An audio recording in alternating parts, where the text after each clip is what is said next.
Bonjour pasteur, Bonjour Massi, en forme? vraiment la grâce de Dieu est sur nous. Dieu soit loué. Merci. Bonjour chers téléspectateurs, soyez les bienvenus au Club 700.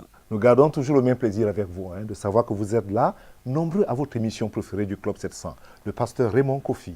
Je suis Massi Domingo et le Club 700 ne vous veut que du bien. Parce que Des Jésus restaure. témoignages pour les fortifier, pasteur. Et oui Massi, Jésus restaure toujours. Merci. Voici l'histoire de Rose. Elle a été violée à 12 ans, dégoûtée d'elle-même et à l'âge adulte, elle perdit tout intérêt à la vie et se retrouva prostituée en Suisse. Elle est revenue aux États-Unis, toujours mal dans sa peau, mais un jour en regardant le Club 700, elle réalisa quelque chose de vital. Quoi? Eh bien, suivez.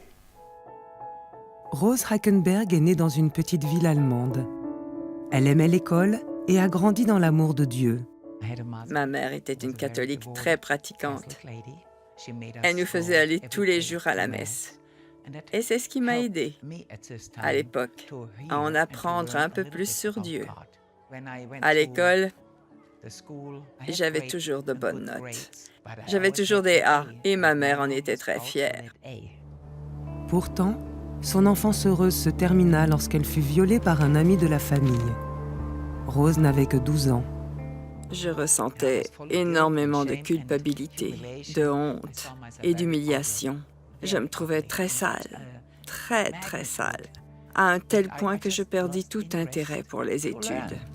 Rose avait été admise dans une école de commerce, mais finit par abandonner ses études. À 19 ans, elle décida de s'installer en Suisse pour être plus près de son frère aîné. C'était mon échappatoire, en quelque sorte.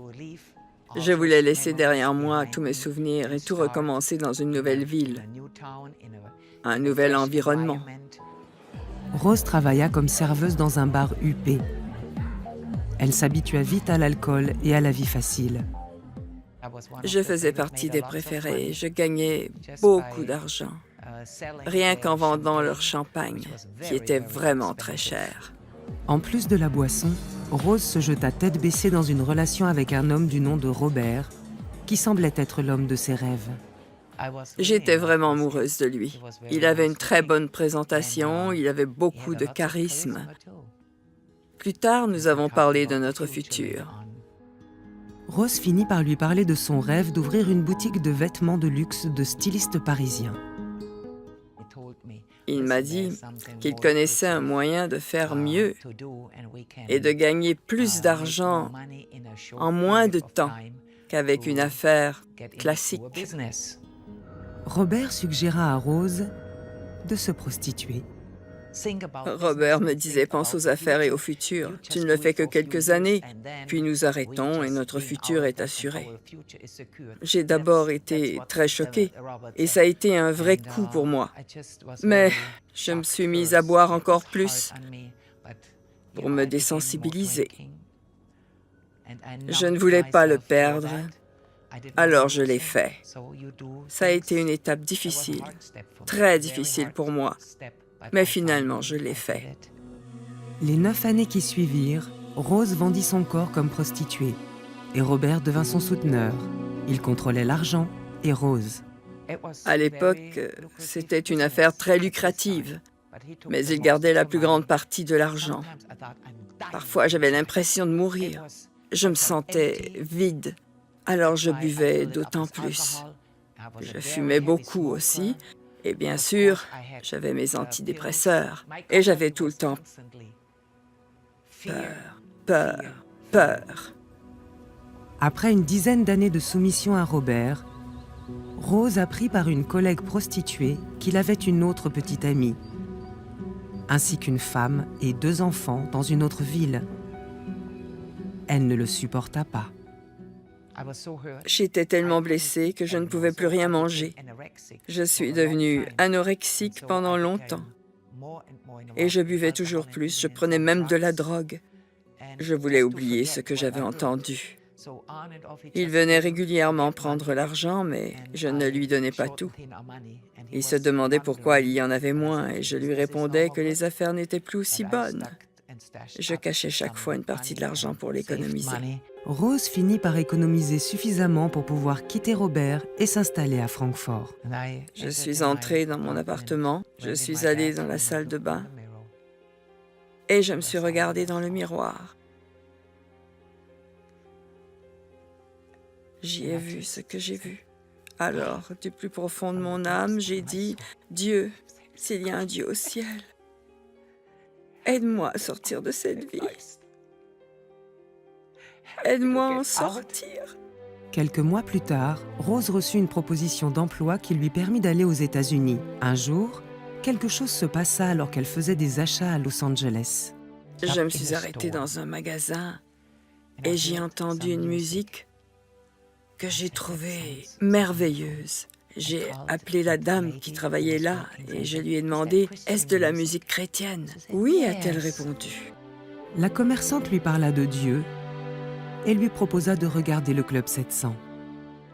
J'ai regardé le Club 700 et Pat Robertson était à l'écran. J'ai écouté et écouté.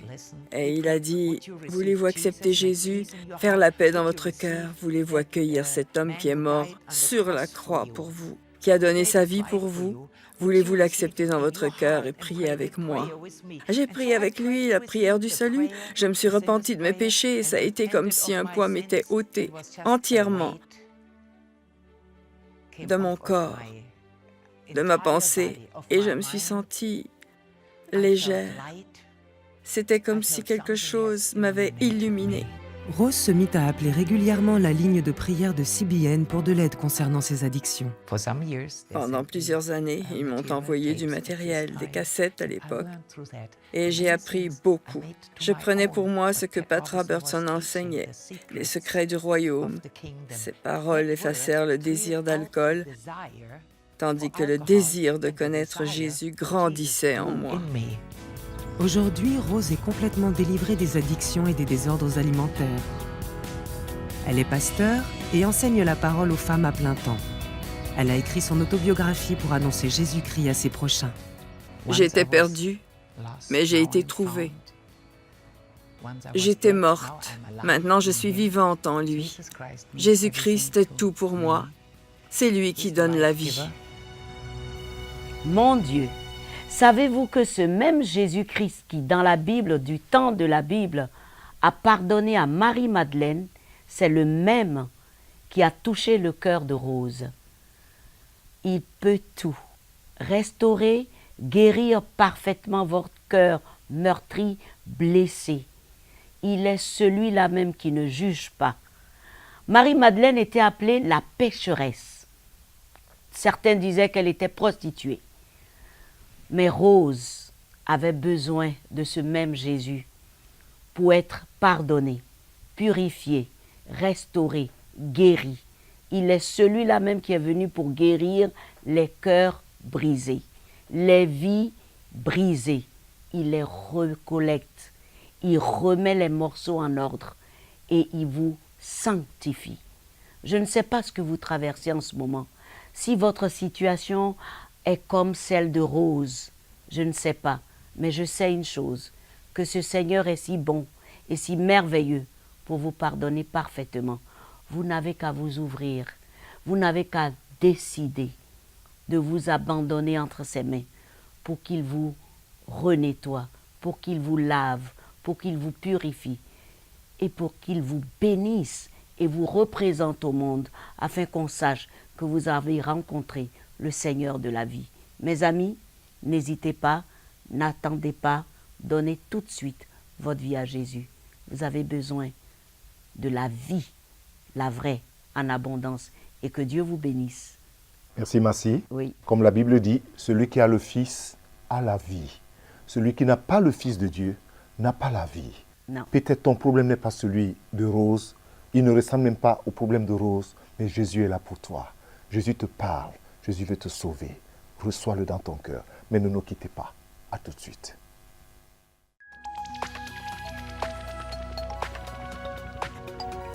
Si vous avez des questions spirituelles, des besoins de prière ou même si vous avez besoin de conseils, n'hésitez pas à nous contacter aujourd'hui à cette adresse ou au numéro suivant.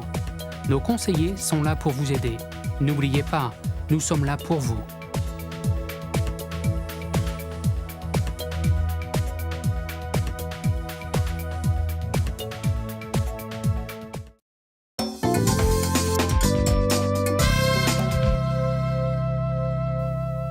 Bienvenue de nouveau au Club 700.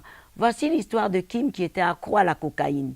Il a failli mourir avec plusieurs balles dans tout son corps. Il a crié à Dieu. Les médecins ont extirpé certaines balles, mais pas tous. Comment allait-il survivre? Regardez. Je n'arrêtais pas de regarder la banquette arrière par-dessus mon épaule, car j'avais l'impression qu'il y avait quelqu'un avec moi dans la voiture. Je pense aujourd'hui que c'était la mort. La mort était dans la voiture avec moi et elle attendait le moment où j'allais fermer les yeux. Je faisais tout mon possible pour garder mes yeux ouverts, car je savais que si je fermais les yeux, j'allais les rouvrir en enfer.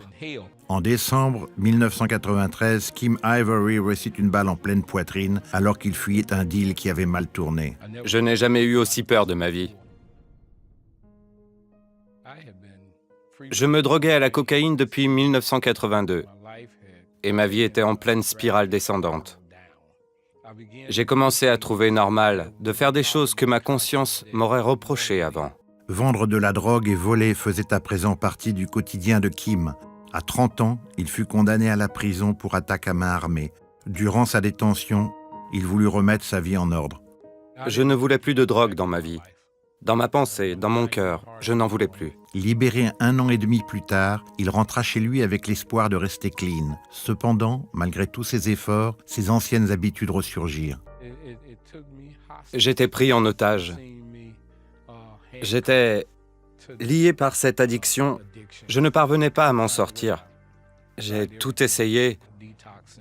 J'ai essayé les centres de désintoxication, de réhabilitation, les programmes en 12 étapes, plusieurs fois. Je ne parvenais jamais à en sortir. Ça empirait. Il continua à dealer dans la rue. Un soir en décembre, une dispute éclata au cours d'une vente de drogue. Le gars a sorti un calibre 38 de sous son manteau. Du sang coulait de mes oreilles et de mon nez, et j'avais la poitrine en sang. La mort était dans la voiture avec moi, et elle attendait le moment où j'allais fermer les yeux. Je me suis mis à demander à Dieu de me sauver la vie. Je lui ai dit que j'étais désolé, et que je regrettais d'avoir fait ce que j'avais fait, d'avoir fait honte à ma famille. Je lui ai demandé d'entrer dans ma vie et de me sauver. Je ne veux pas aller en enfer. Je ne veux pas mourir. Je ne veux pas aller en enfer. Kim rangea la voiture dans un parking et s'évanouit. Un agent de sécurité le trouva et appela les urgences. Quand je suis revenu à moi dans l'ambulance, les secouristes, enfin un secouriste, retirait le masque à oxygène de mon visage. Il me regardait tout en parlant à l'autre secouriste. Il disait « Il ne respire pas ». L'autre m'a regardé en secouant la tête. Au même moment, mes yeux ont recommencé à devenir lourds, tellement lourds. J'avais beau essayer de les garder ouverts, c'était comme si quelqu'un s'y agrippait et les tirait vers le bas, et les ténèbres revinrent. À l'hôpital, les médecins firent tout leur possible pour lui sauver la vie. Ils parvinrent à stabiliser son état, mais ne purent retirer la balle qui était trop proche de la colonne vertébrale. J'étais tellement heureux que Jésus m'ait donné une seconde chance. J'étais décidé à changer à présent. Il se rétablit et alla à une réunion d'évangélisation dans l'église de sa sœur. Après le service, Kim s'avança pour demander la prière du pasteur. Il a posé sa main sur ma poitrine et a prié. Puis il m'a dit « Rentre chez toi à présent. Tout ira bien. » De retour chez lui, Kim s'agita. J'ai senti une chaleur recouvrir mon corps. De ma vie, je n'avais jamais rien senti de semblable. Puis je suis entré dans ma chambre. Je me suis assis sur le bord de mon lit et j'ai pris mes chaussettes. Je me suis penché pour les enfiler et j'ai senti quelque chose me frapper la bouche. J'ai porté ma main à mes lèvres et j'ai fait « Oh oh !» J'ai ouvert doucement ma main pour voir ce qu'il y avait et plus j'ouvrais ma main, plus je voyais la balle qui s'y trouvait. Alors je me suis mis à crier et à hurler. Je ne pouvais pas dire un mot, je ne pouvais que crier et hurler. Ce soir-là, Kim raconta son histoire miraculeuse à l'église. Son témoignage se répandit et il fut invité dans des églises un peu partout dans le pays. Cependant, un nouveau problème avait surgi. J'étais stressé de devoir vivre sans faux pas. parce que tout le monde me regardait. Je devais marcher comme sur des œufs. Je devais dire les bons mots tout le temps et ça a été trop de pression pour moi. Pour finir, je suis retourné à la case départ. Parfois, nous croyons que lorsque quelqu'un donne sa vie au Seigneur, les choses doivent changer en une nuit. Pendant les 7 années qui suivirent, Kim lutta contre ses addictions. Je me suis mis en colère contre Dieu. Pourquoi as-tu permis que je revienne en arrière? J'ai commencé à baisser les bras. Waouh, tout ça pour ça. Allais-je jamais être délivré? Pouvait-il me délivrer? Lors d'une audience pour défaut de comparution, Kim entendit parler de Teen Challenge. Il décida de participer à leur programme de désintoxication en 1 an, espérant y trouver le changement dont il avait besoin. Je lisais la Bible constamment. C'est là que j'ai appris comment avoir une relation profonde avec le Seigneur. Il a commencé à me montrer comment être discipliné et comment permettre à l'Esprit de Dieu de diriger ma vie et lui laisser une plus grande influence dans ma vie. C'était tellement réel. J'étais libre. L'ennemi n'avait plus d'emprise sur moi. Satan n'avait plus d'emprise sur moi. La drogue n'avait plus d'emprise sur moi. Depuis 2001, Kim est totalement libéré de la drogue. Je remercie Dieu pour ma vie. À présent, je le remercie même pour mes luttes. Parce que je sais que Dieu va utiliser ces luttes pour montrer aux autres qu'ils ne sont pas seuls, qu'il connaît leur situation et qu'il est le libérateur. Quelle que soit votre situation présente, Dieu est capable, et j'en suis le témoin vivant, l'exemple vivant. Dieu est capable de changer les choses, de vaincre les difficultés, parce que celui qui est en nous est plus grand que tout ce qui est dans ce monde. Ça, c'est l'histoire africaine racontée par un grand sage africain. C'est 2 voisins qui ne s'aimaient pas, le voisin A et le voisin B. Et un jour, un ange du Seigneur apparut au voisin A et lui a dit, « Dieu veut te bénir. Demande tout ce que tu veux et Dieu va te donner. » Il dit, « Tout? » Oui. « Tout ce que je veux? » Il dit que oui. Mais l'ange lui dit, il y a une condition. C'est que ce que tu vas demander, si Dieu te le donne à ton voisin, il va donner le double. Alors demande ce que tu veux. Et monsieur a de réfléchir. Qu'est-ce que je peux demander que Dieu peut me donner? Le problème, c'est qu'à mon voisin B, il va donner le double. Et il répond à l'ange en disant, « Ok, je veux que tu me perces un œil. Comme ça, tu vas percer les 2 yeux à mon voisin. » Ça fait peut-être rire, mais beaucoup méditer. C'est l'attitude du cœur de l'homme aujourd'hui. C'est l'attitude que nous développons avec nos voisins, avec notre prochain. C'est ce manque d'amour. La Bible dit que Dieu a tant aimé le monde, malgré sa méchanceté, qu'il a donné son Fils unique, afin que quiconque croit en lui ne périsse point. Cette histoire racontée par ce grand sage africain fait beaucoup méditer. Quelle est l'attitude de ton cœur vis-à-vis de ton voisin, à gauche ou à droite? Nous vivons cela au jour le jour, par nos paroles, par nos attitudes, parce que nous pensons d'eux. Perce-moi un œil, au moins je serai borgne, mais lui, il sera totalement aveugle. Ça parle du niveau de la méchanceté qu'il y a dans le cœur de l'homme. J'aimerais t'inviter à prier avec moi en ce moment. Dieu te parle à travers ces témoignages. Dieu te parle à travers cette petite histoire. Réfléchis, médite. Mais prie avec moi en ce moment. Dis, Seigneur Jésus, c'est à moi que tu parles, parce que tu as vu mon cœur, sa méchanceté et sa laideur. Je viens à toi maintenant, Seigneur, tomber à tes pieds et te demander de me pardonner, de laver mon cœur de sa méchanceté et du péché, de me transformer, Seigneur, en un homme bon. Délivre-moi de ce cœur mauvais, méchant. Sois mon Seigneur et mon Sauveur personnel. Je t'invite dans ma vie, Seigneur. Amen et Amen. C'est peut-être très facile ou très simple de le dire ainsi, mais c'est ce que nous sommes. Mais Dieu est là pour changer ton cœur. Que Dieu te bénisse. Médite encore sur cette parole. Et merci. L'amour de Dieu, quelle Le puissant, merveille. n'est-ce Mes pas? amis, ne nous quittez pas, à tout de suite.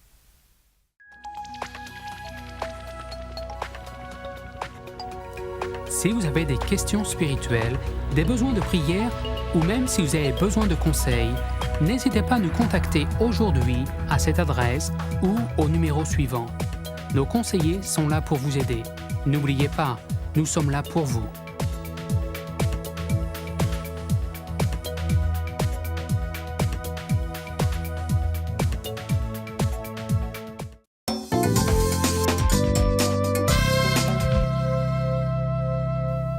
Bienvenue de nouveau au Club 700. Voici le moment des questions pratiques. Quel est le rôle et l'importance d'une infirmière dans un centre de santé? Bonjour Madame Bernadette Sopp. Bonjour, merci. Merci de me recevoir pour me parler de votre métier d'infirmière. Vous avez exercé ce métier au Cameroun, votre pays, pendant des années.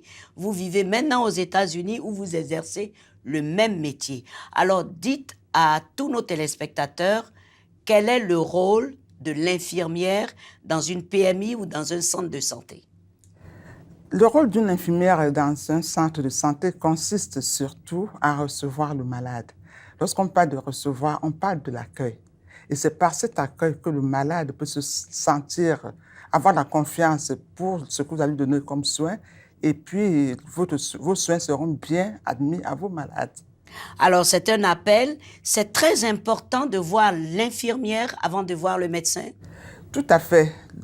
Dans un centre de santé ou dans un hôpital, l'infirmière est la personne de contact et c'est d'abord par l'infirmière que le malade entre en contact avec le médecin. Ce qui veut dire, quand vous arrivez dans un centre de santé, vous êtes d'abord en contact avec l'infirmière qui vous reçoit, qui vous donne les premiers soins ou les soins préliminaires avant de vous envoyer voir le médecin. Pourquoi? Parce que sans l'infirmière, vous ne pouvez pas le médecin ne saura pas comment commencer son travail.